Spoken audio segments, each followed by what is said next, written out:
Hello everyone, myself Dr. Pratik, and in this video I'll explain how to step by step install KNIME Analytics Platform. So basic system requirements are like this. You require minimum of 4 GB RAM, and if it is more than 4 GB then it will be great.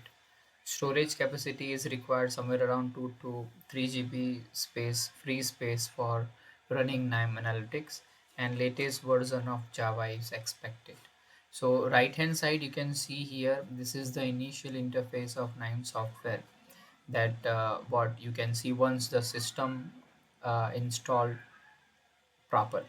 So let's move to the website where you can download the software. This is the website named www.nime.com, and right top corner you can see here there is a download button, so you can click here. Once you click here, it will redirect to this page where you can see there are process requirement, but it is not mandatory.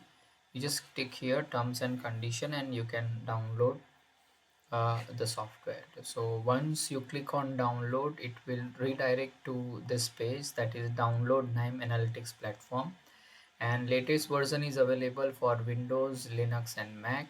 So whatever your system is, you can download from here.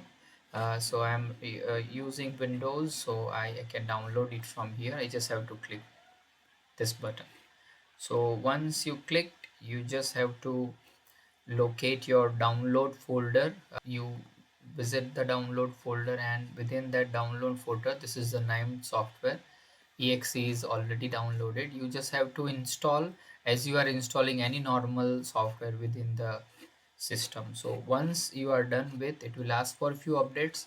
Let it be complete, and then on your screen you can have this icon of KNIME Analytics Platform. Just click on it, and this is how you are able to see the initial first interface of KNIME software. Okay, so in the next video we are going into deep everything about the interface, but that's it for the video. I hope you like it. Thank you for watching. Please do like, share and subscribe the channel. Thank you so much.